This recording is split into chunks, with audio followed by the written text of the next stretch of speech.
Great. So, good afternoon. As I said, thanks for joining us. The English Association is a learned society and subject association which was founded in 1906 to promote and support and celebrate the discipline of English studies. And we cover all stages of education from primary and early years through to secondary and further education, to higher education and beyond. And we cover all parts of the discipline across language, linguistics, literature, and creative writing. And events like this are made possible by the fantastic contribution of our volunteer speakers. So thanks everybody who's joining me today. Our members make it possible to keep these events free and open to all by paying membership fees. So if you'd like to contribute to the national conversation about English and help support our discipline, please consider joining us. It costs from just £29 to support our events and campaigning work for a whole year, and you'll get access to a range of member benefits as well, including online access to all our journals.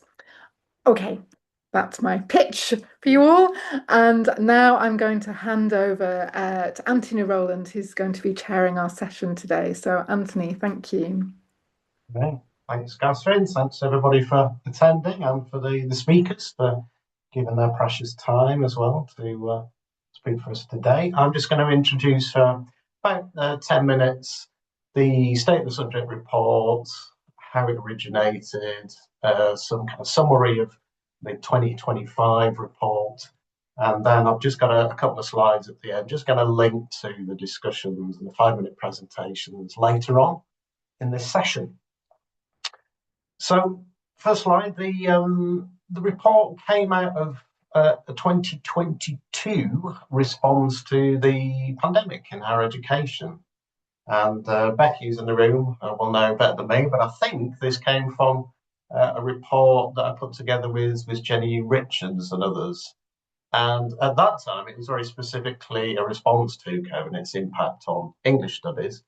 But then out of that, I thought it might be a good idea to do these reports just every 2 years. Originally, it was meant to be. So the first one was in 2024, but it proved so popular that we then decided in the Higher Education Committee, the English Association, to do it every year.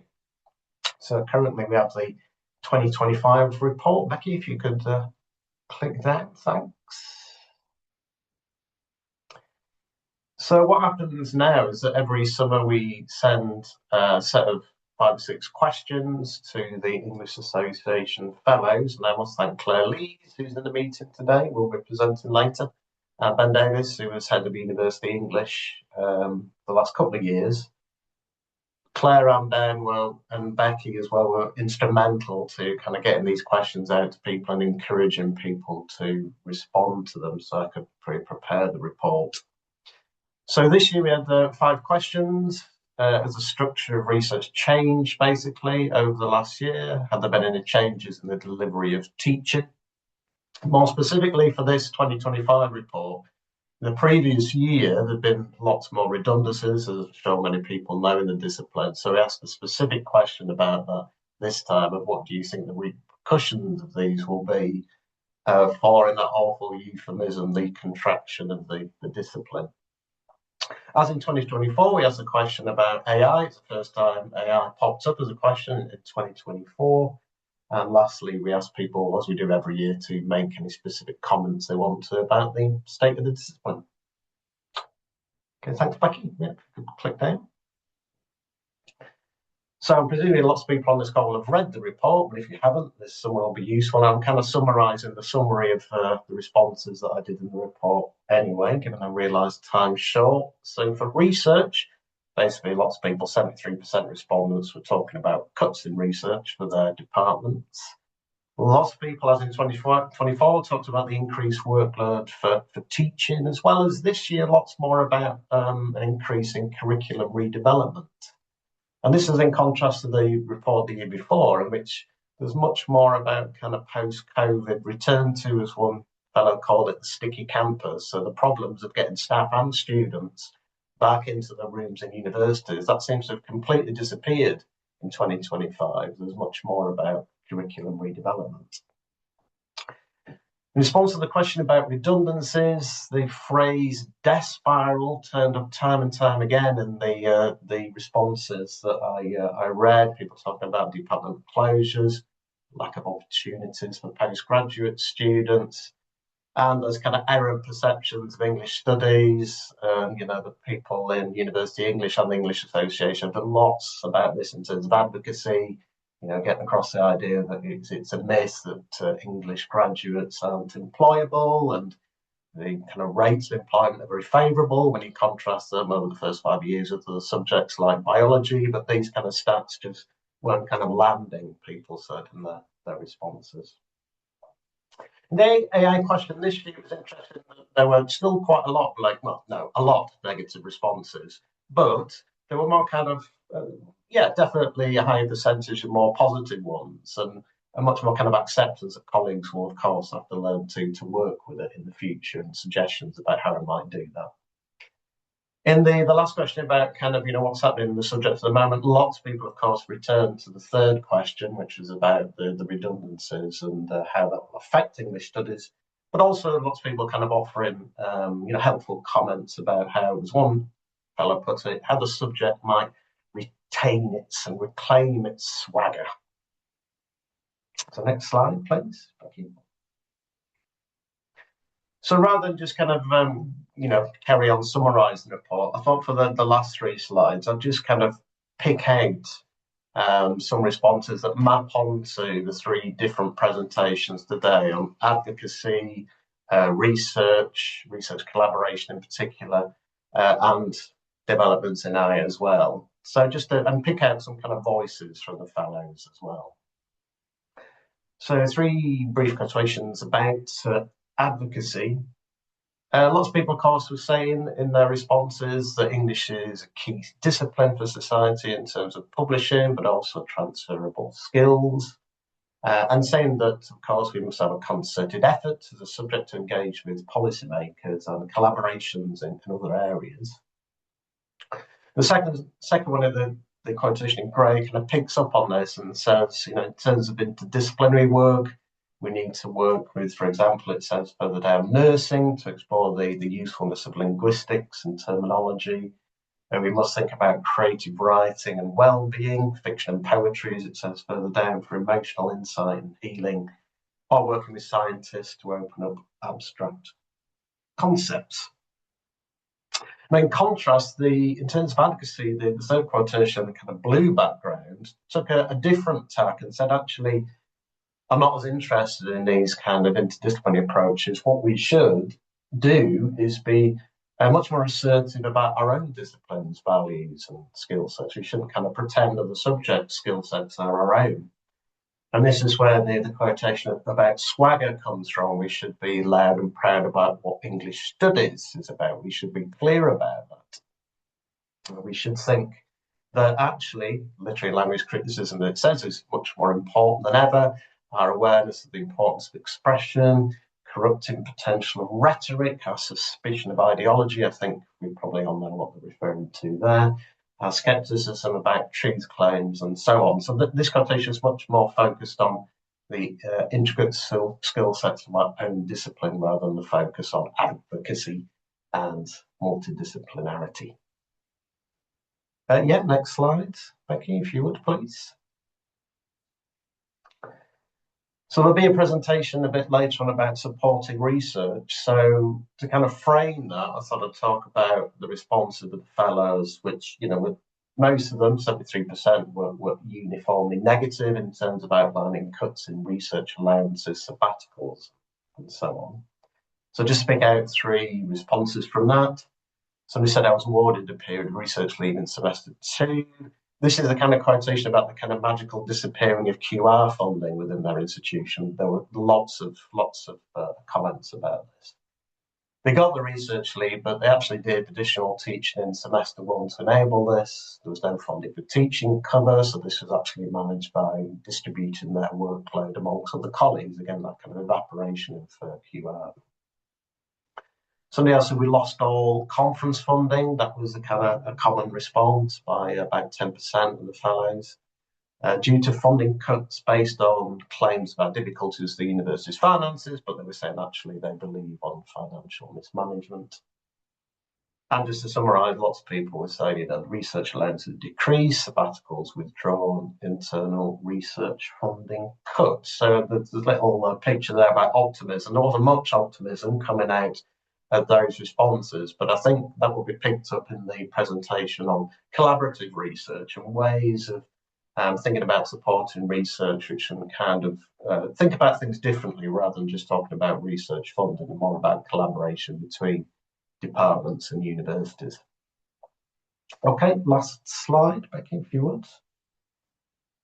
So lastly, there'll be a presentation later on AI. As I said before, there are much more positive responses to that in the 2025 responses. Somebody said I've learned a lot this year about how students use AI. Students, of course, being very important stakeholders in this debate about how we deal with AI in universities. And they said they feel much more confident in talking to the students about AI this year. They're aware that institutions need to be agile to keep up with technological developments, but also they're more interested this time in how our students understand the concept of digital engagement.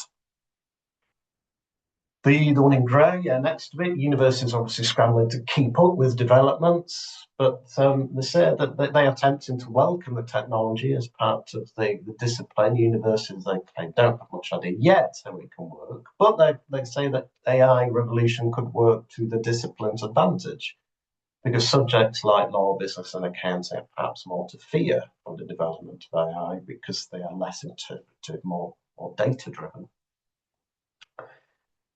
Lastly, the quotation at the bottom, some people were saying, talking about how the AI affects assessments. This fellow was saying currently all our assignments can be produced by ChatGPT, which is obviously a problem. So they argue that actually what we should do is focus much more on classroom activity and assessing some of that. They say there should be formalised debate that's assessed, thinking about how writing and reading works in the class. Assignments following classroom activity that links to individual work over a long-term period. And they argue, though I'm not quite sure I would take the same time, but they argue that there should be more severe penalties for non-attendance, which is currently lax, if there's going to be a focus on assessment within the classroom. I'll say it's not that wouldn't be my time, because when I worked at a previous university, we actually used to assess student contributions to the seminar.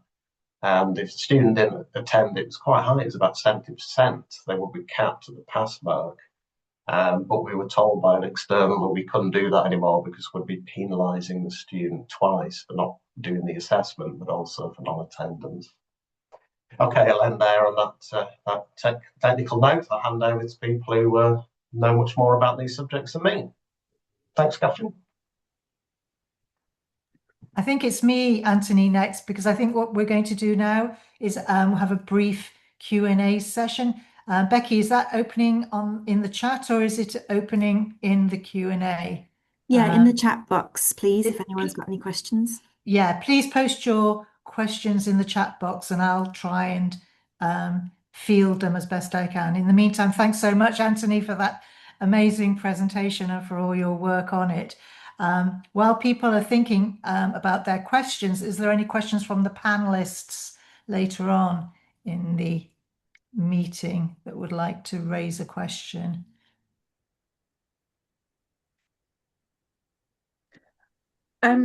I suppose, Antony, I wonder, can you tell us how much do we ask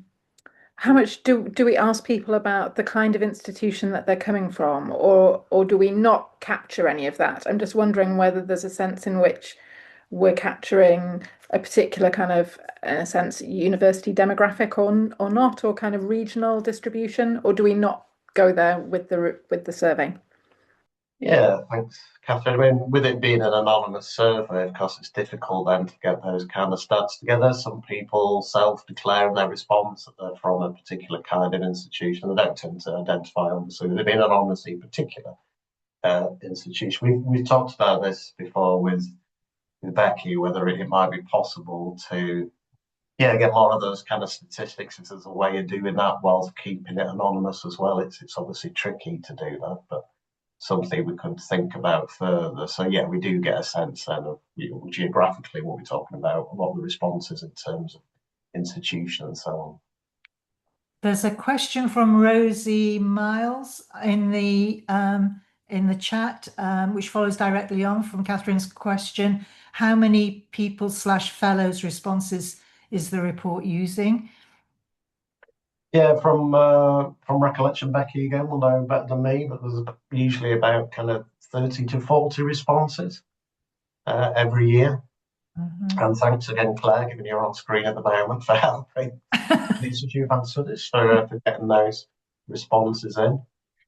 Yeah, I think that's a good number actually that are capturing, given my knowledge of how these kinds of questionnaires continue. There's a comment now in the chat from Amina saying, thank you. Reworking how we do English in the classroom is a key priority.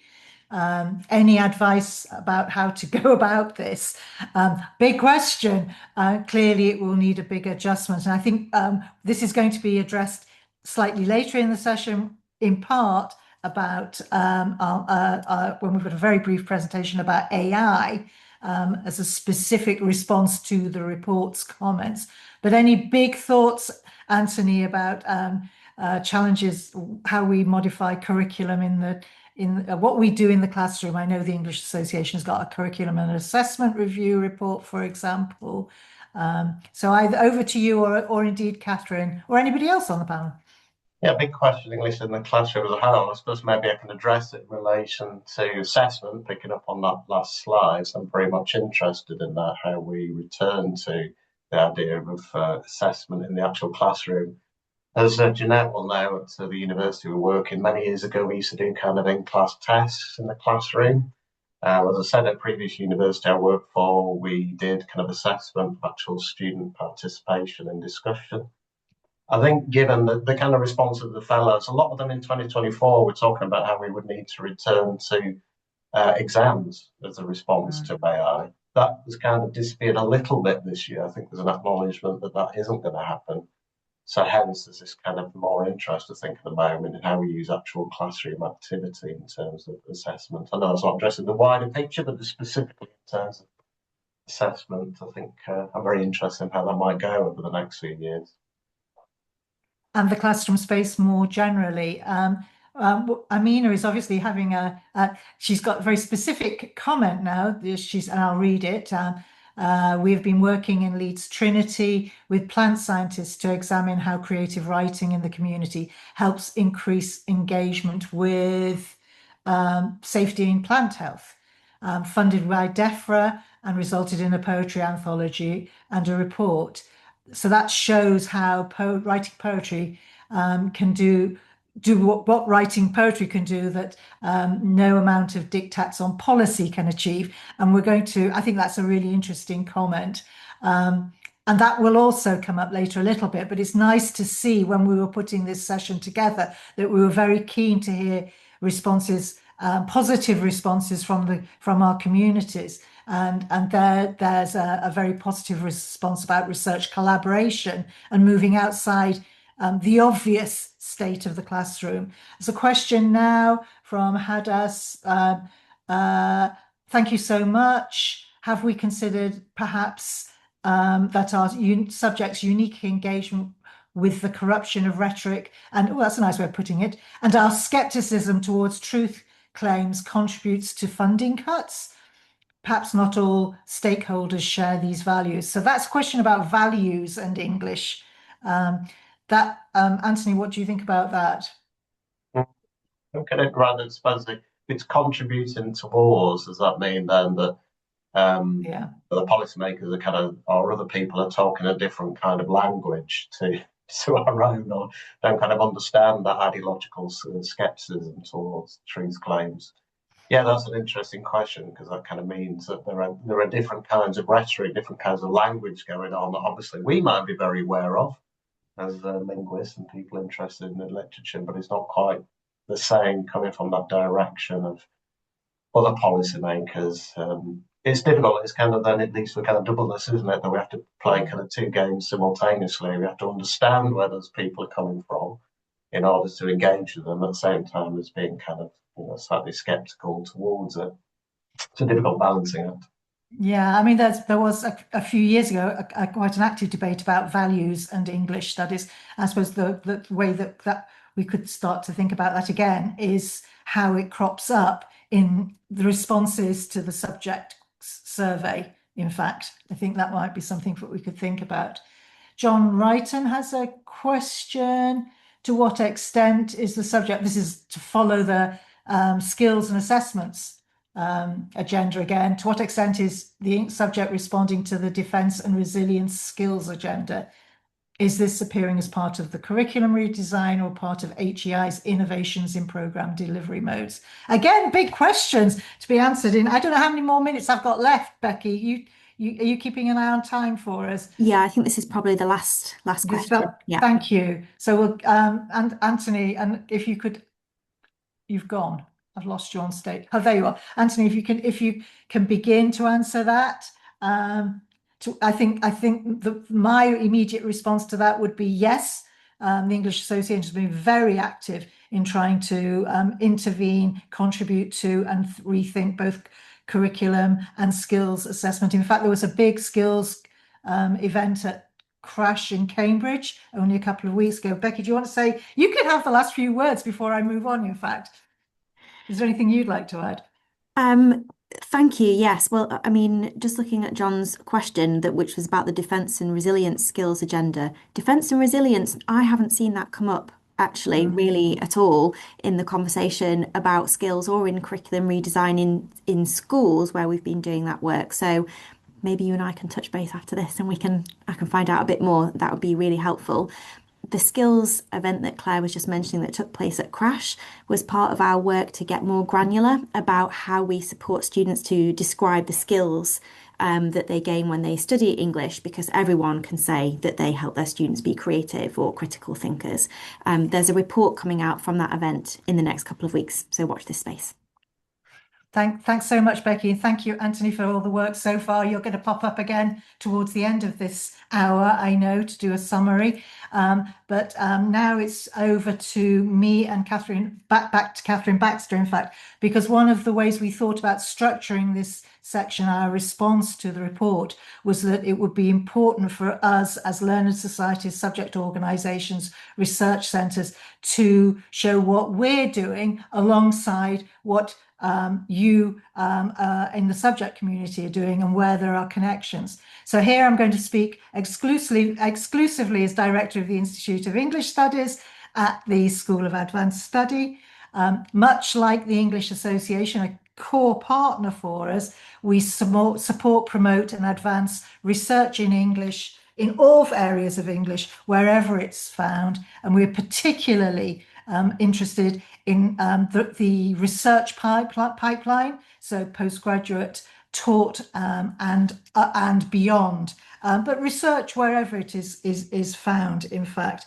And one of our key areas is advocacy, a word that's already come up, and we're responding directly to the state of the subject report in so doing. We advocate in a number of ways, both as in collaboration with the English Association and University English.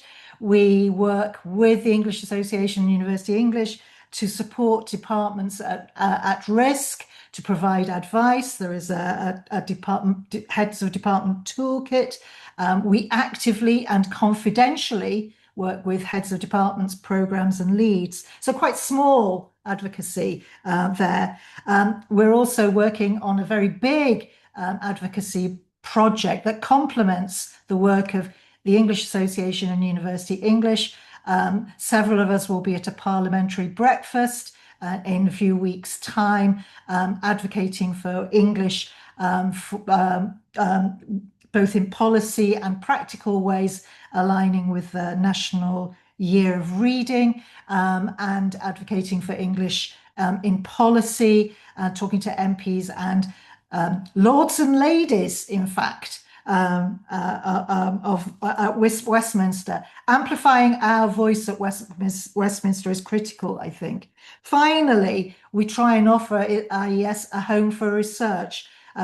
We've already had a comment about how difficult research is becoming in various institutions. We're not hugely funded ourselves, but what we can do is offer non-stipendiary, but also a few stipendiary research fellowships. We've appointed more this year than ever before. That gives you access to libraries and to the resources of the School of Advanced Study. We also are happy to support seminars, conferences, workshops as part of our annual programme. We work with the GLAM sector as well. So if you are interested and struggling to host something, get in touch either with us as a group through EA and English and UE and IES, or directly with the IES. Also look out for our events and activities on the IES website. A home for support research support can be offered in all of our institutions. I'm now going to hand over to Katherine for a couple more minutes. Thanks, Claire. So yes, and I wanted to, in what I say, pick up on the questions that came in from Daniel and Jen, which we hadn't managed to get to, but I think I can kind of speak to this. So Daniel and Jen were both asking about, in a sense, the pipeline and the question of student recruitment into English and what's happening at GCSE and A-level and the impact that that has.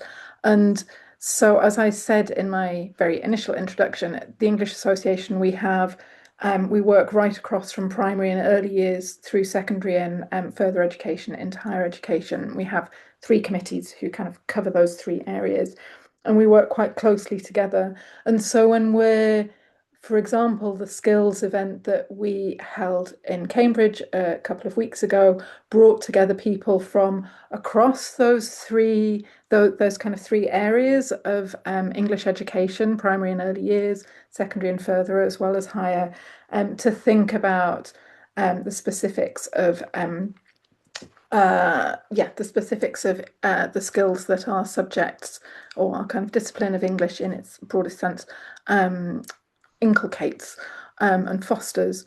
The other thing that we have on the English Association website, along with some of the resources, one of the crucial resources we have that Claire was referring to, as well as the toolkit, is sort of data sets around A-level and A-level English and students coming into university.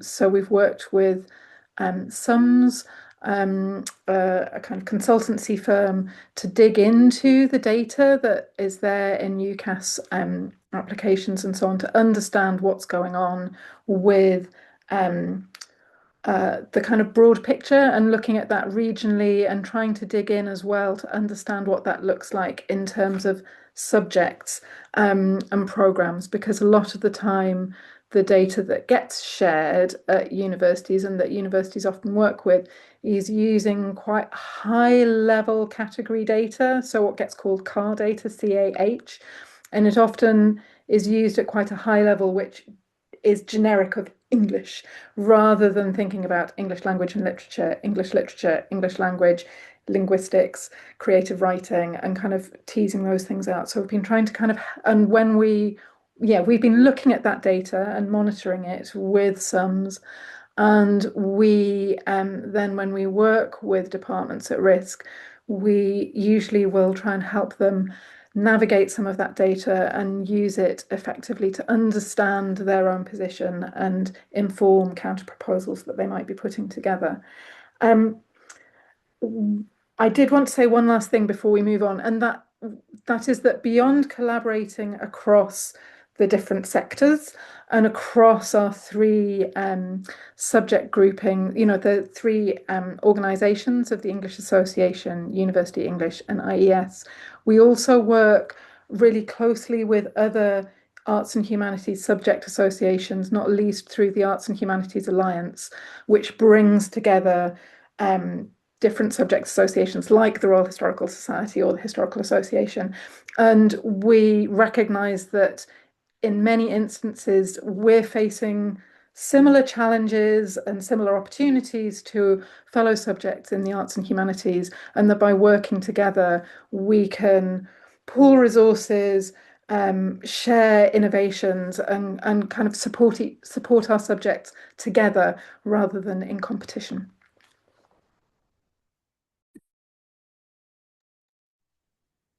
Okay, so sorry, go ahead. Sorry, no, you go, Claire. If Becky could just put my slides up.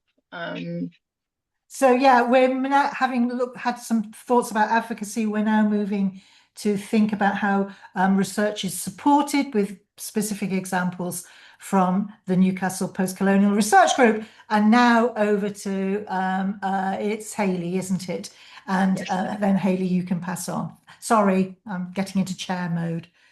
No, that's brilliant. Thank you. Thank you very much. Thanks for the invite to speak today. And I suppose what I'm going to speak about hopefully ties in with a little bit about what Katherine Baxter was saying about trying not to be in competition and trying to collaborate in different ways. So this is a research collaboration that I want to talk about. So Newcastle Postcolonial Research Group, or NPRG, has been around for a long time, about 25 years. Its current director is on this call and has kindly let me step into the limelight today. So Professor of Postcolonial World Literature, Neelam Srivastava, is its current director. And it's a faculty-funded research group at Newcastle University.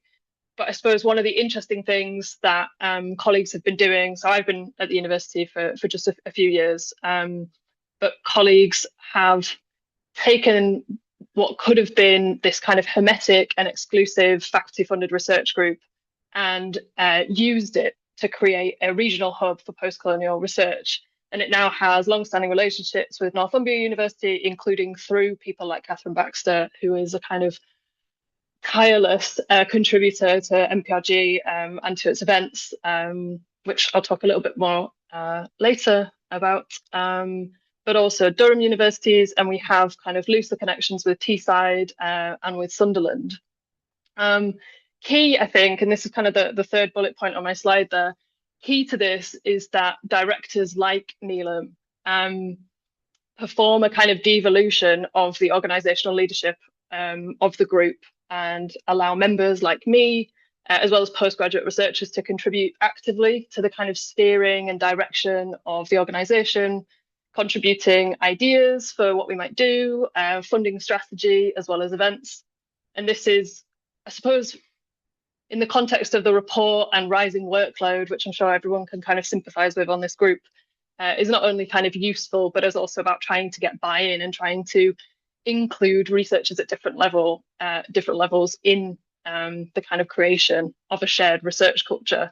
Next slide, please, Becky. Thank you. So postgraduate students, as you might expect, are our kind of main stakeholders and collaborators, and it's been fantastic to kind of serve those researchers, but also kind of cross-pollinate events and attend their events. There are fantastic postgraduate researchers developing their own events that are, you know, far in excess of what we produce on a kind of shoestring budget. And it's been brilliant to kind of, co-attend those events. I'll just kind of, you can see a couple of different events on the slide, but I just want to highlight that next week we have a kind of fantastic panel event planned called Elemental Commodities, Trade, Extraction and Dispossession. Katherine is speaking alongside Dr. Rebecca Backlin from the University of Aberdeen and Dr. Dan Hartley from Durham University. And in part, that's something of an extension of our kind of North-East commitment, engaging research expertise based in Scotland, trying to broaden our vision for a North-East postcolonial research hub. But it's also trying to think about big research themes like energy and resources in a way that helps the NPRG to have greater visibility, and English, which is the kind of centre of the NPRG, to have greater visibility within our university and to give us a platform from which to articulate the values of humanities-based and English-based inquiry for big kind of national and international questions like energy security and water politics. Next slide, please, Becky. So why it matters, and I've kind of contextualized this with reference to the report. Regional collaboration as a lifeline in the context of contracting local support for unfunded research. And I put that in kind of inverted commas because it didn't used to be called that. And it's quite crucial. I think I can see Catherine's giving me a thumbs up, but I know Neelam and I have had many discussions about this. But it is, and that's not about championing resilience or agility in enormously difficult circumstances, but about, I suppose, celebrating the things we can do with dwindling resources and managed decline. It's about making a claim for collaboration that isn't about consolidation or the shuttering of departments and programs, so that English can only be studied in certain places by certain kinds of people. So it's not a solution for declining personal research allowances that have been kind of announced in this report, but it's, I suppose, something. And that's kind of what I'm trying to stress there. Making visible the importance of research culture within the institution. And this is, in part response to contractions in personal research allowances, but also increasingly competitive or decreasing sums of money for faculty funded research or the like. So colleagues, I'm sure we can talk about this in questions, but maybe facing a lack of opportunities for funding for little satellites or research centres or interdisciplinary research. And I suppose part of what we try to do with the MPRG is small and large events that show the value of these events for research culture. I mean, certainly for me as a Leaver Hume Early Career Fellow, it was one of the reasons I ended up at Newcastle, and I wouldn't have been there without it. So it's trying to make that visible to the institution. Devolved participatory leadership, so that's its own solution, as I've described, to the kind of workload issues. It's a way of managing that workload. It doesn't change it, it doesn't get rid of it. And one of the adverse effects, I suppose, is that workload is being passed on to amazing volunteers. My colleague, Dr. Marco Modugno, who does all our posters, like the fantastic ones you saw on the last slide, but has also worked for many, many years in a kind of more voluntary, fixed-term fashion that shouldn't be happening, really. And finally, the MPRG, I suppose, is designed to build in resources for postgraduate community building and professionalisation, and that's not a solution for a kind of ailing job market or extremely difficult circumstances in which to enter that market, particularly for international students who rely on these jobs to get visas or retain their visas. But it's, again, in the context of the report, I suppose it's something to put those peers in contact with each other in a kind of critical research environment, to support them, and again, not put them in competition, but to allow them to be kind of peers who can thrive together. And that's the kind of environment we're trying to create. So thank you. I will now hand off to, hopefully that was shortish, Dr. Nicola Bishop, who's talking about AI. Thank you.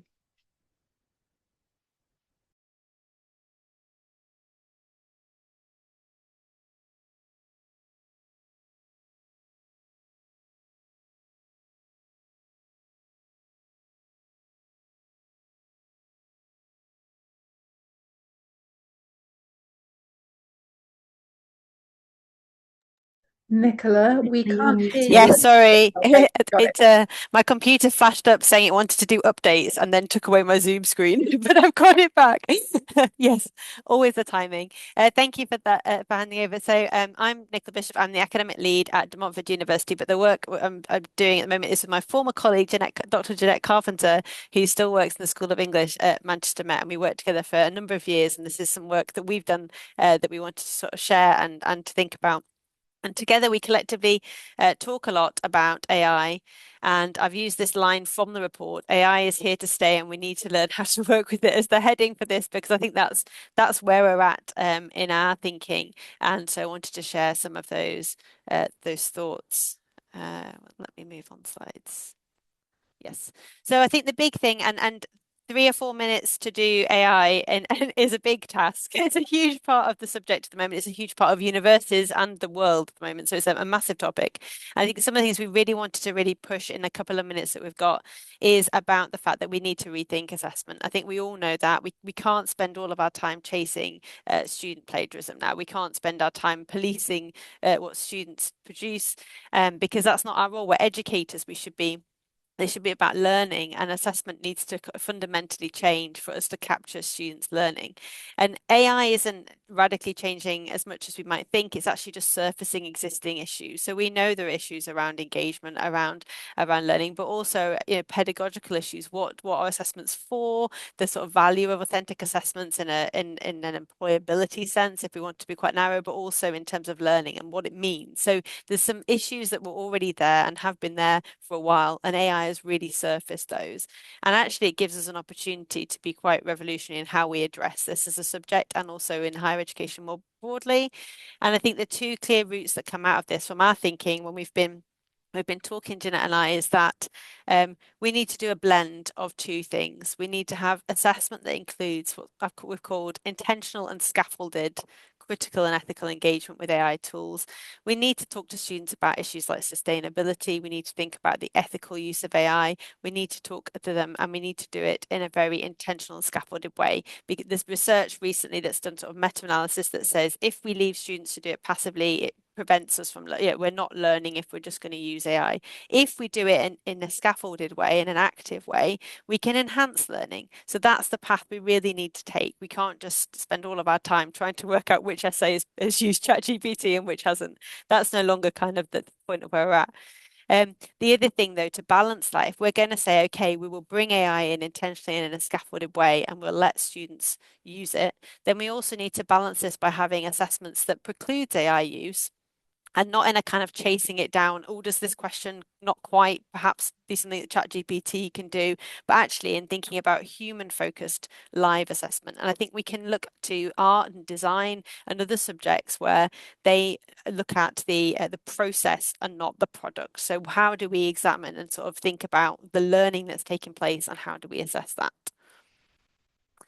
So this would involve a very varied assessment diet. So there's lots of different things this could look like. We've just put together a few on the slide, sort of curating anthologies, edited collections with elements of AI use, but also that human debate and discussion and critical thinking, planning, designing and staging events, book festivals, speaker events, lots of things that are beautifully related to our discipline that we can involve students in. And Jeanette will talk a bit more about one of those in a minute. Reflective interviews, a really good interview I saw of a PG Cert. Actually, it was an education degree in Canada where the group did a project, and then they were interviewed as a group to reflect on what they'd learned doing that project, and that was what was assessed, which is a really good way of thinking about that. And it links into things like Vivas, which are quite intensive because they're one-on-one, but actually a group reflection on learning is something that is a bit less time consuming. About class live debates have been mentioned already, and also about critiquing and refining AI outputs. I'll hand over now to Jeanette to talk through. Thank you, Nicola, and hi everybody. Okay, so yeah, when we were talking about this, the two of us, we've come up with a sort of sample assessment design. So I'm first going to talk about product and what comes out at the end of this, and then I'll talk about the process. But this is the idea, based very much on the idea of a very active student-focused classroom, and whereby the assessment sort of structures the module and the delivery rather than, content being delivered and then assessing an aspect of that, which I think is the model that's that a lot of us are probably still working in, and was how I was educated did my degree in 1985, and that's how I was taught. So I think AI is also insisting that we change our practices in the way that Nicola's talked about. So this is a portfolio assessment for a module, a very common module, obviously, that a lot of us in literature teach on 19th century literature. And this would be students working in small groups, probably maybe like between 4 and 6, and they would plan, curate and promote and deliver an exhibition on 19th century literature, and that would, to our mind, include an overview of the topic and then 2 specific sort of case studies that do more detailed readings of certain aspects of 19th century literature in terms of what the group wished to do. And the final output would be an exhibition, and the content and the way in which it's being curated would be assessed by the tutor in the classroom and invited guests. So it would be open, students could speak to what they're exhibiting. And then the Excuse me. Thank you. Sorry, someone just came in the room. And then alongside that, probably sort of in the same space, after the exhibition in the classroom, there would be group interviews with the students that would reflect, this is what Nicola was talking about a sort of live debate. They would reflect on their learning over the module. We would record that and assess their engagement with their learning from that recording. Next slide, please, Nicola.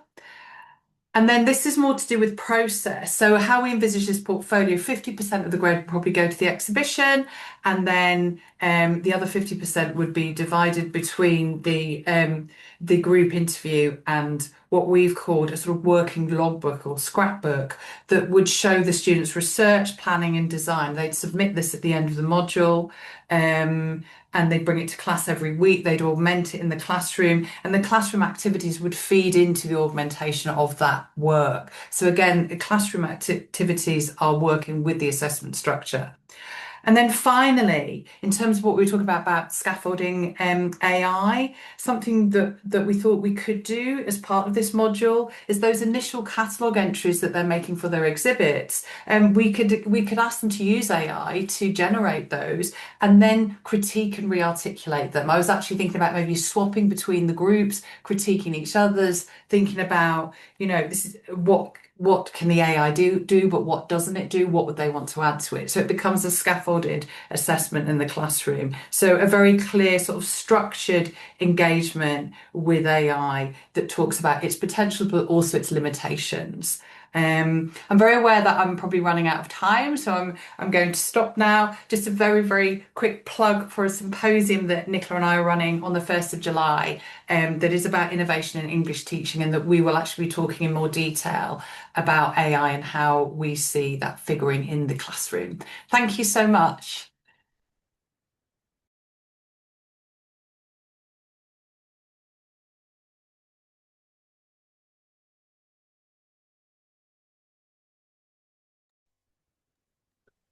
Thank you so much, everybody. I'm now going to hand back. Sorry, I couldn't find my cursor for a minute. It's working on two screens. I'm now going to hand back to Antony, who is doing a kind of reflection on activities and the session today, and may have some future thoughts, but I'll leave that to him. Thanks so much, Antony. You're working hard to. Thanks, Claire. Thanks to all the presenters as well. If anybody has any questions about the presentations, maybe put those in the chat, and if we have time at the end, maybe Claire or Katherine can pick up on those. Just up in front of you writing notes while people were presenting. So we started off with Claire's kind of small advocacy, which doesn't sound very small. If it includes parliamentary breakfast, I'd be interested to hear what happens with that particular event. You were talking about the IES as well, and kind of different forms of funding for research, the research fellowships as well. And somebody mentioned those in the chat and how important those have been. So thanks for instituting those. You mentioned the EA website and the toolkit. I think Becky posted some very helpful links in the chat as well. So if people that are on the call, if you please do look at those, because the website, I've used it many times myself, and use an English toolkit. It's a great resource. We're talking about in that presentation about data as well, and the importance for the subject of kind of getting hold of the correct data and using, I think Katherine said, using consultancy firms maybe to do that, to make sure we have the right stats at hand.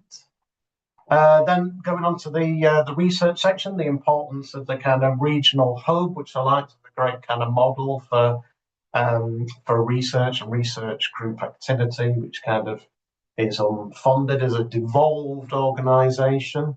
You're saying, Hayley, as well, I really like the idea of that, the way it's kind of structured, it's non-hierarchical as much as possible. And yeah, for it to be a kind of regional focus point for collaboration with dwindling resources. I'm sure a lot of us in various universities can think how regional hubs might work in terms of our own subject areas, as well as the post-colonial example that you've given. Then on to the last presentation, we had kind of started off with kind of live assessment, like the idea of that, the live assessment as a response to AI in all its various forms, but also that kind of other model of intentional and scaffolded, like that idea of scaffolded engagement with AI. And sometimes get the students to use the AI, like in that example of the exhibition, but to critique it as well and to engage with AI's limitations.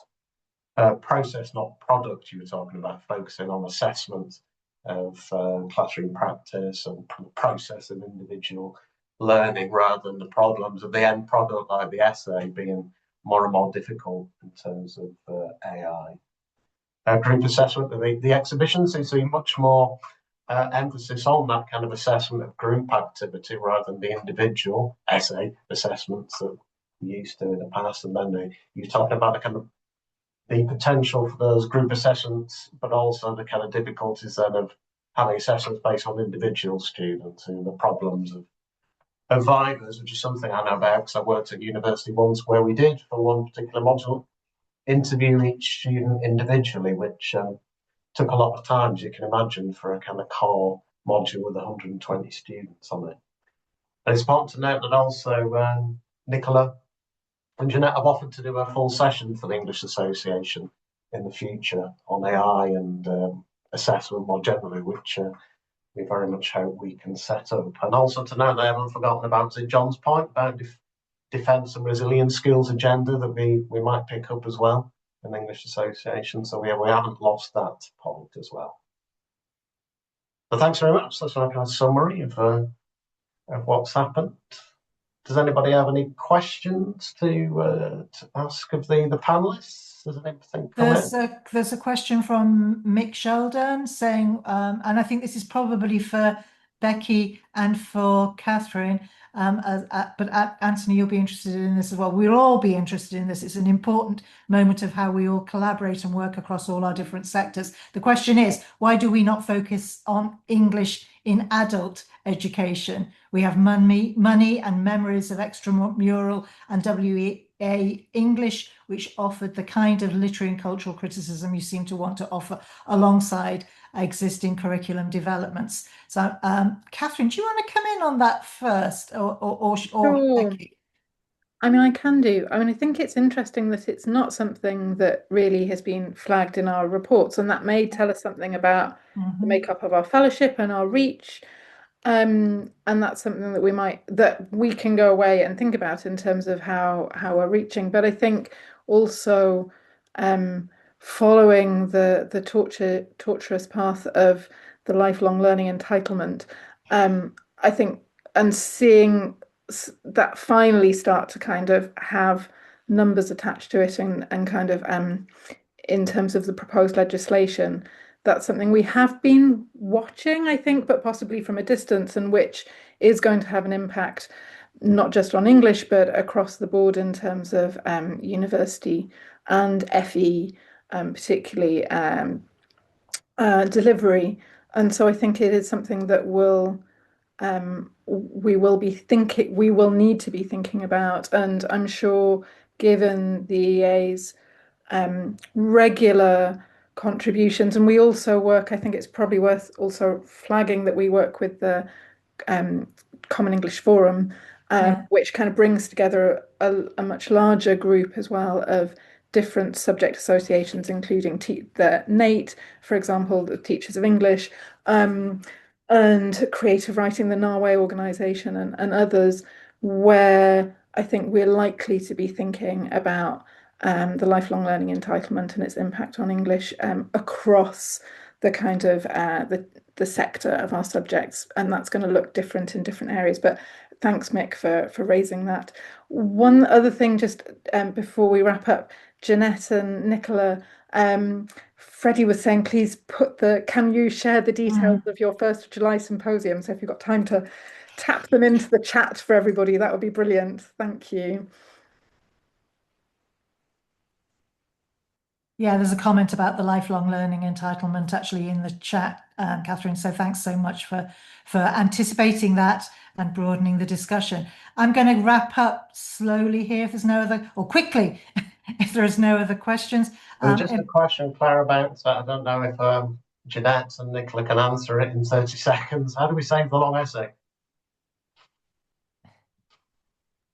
I think, that- I'll say, No, you go, Nicola. I was going to say, actually, one of the things we were talking about is that the dissertation is a space where, because I think the way we work with students on their dissertation and the sort of long essay and the option for long essay is something we can really think about, because hearing the student's voice as we work with them, as we supervise them, they prepare their work, as we look at drafts, I think is one of the few places left where it's easier to identify the student's own work. So I think when it comes to the long essay form, I think it's that supervision model, that having those conversations with the students on a regular basis about understanding their working and supporting them with how research and AI are becoming hand in hand, and sharing some of those things that can help them as tools in their research. But actually, I think that is easier if we have those scaffolded things. And the dissertation is obviously a longer version, but there can still be modules where you have a long essay. I just think it needs to have a supervisory model where you speak to students on a really regular basis about their process. And so that becomes the process and the essay is the product, but it's how you kind of manage that across your program. So it wouldn't need to be everywhere. And perhaps it just needs to be quite strategically thought about where we would have long essays positioned in that build up to the dissertation at third year. And actually, but it needs to be a supervisory model with very close discussion about things like ethical AI use and that understanding of students' voice in their work, so that we're not just sort of chasing, again, this sort of plagiarism model of looking for AI. Thank you, Nicola. We could go on. We will go on. We will hope to encourage Nicola and Jeanette back to do a longer session.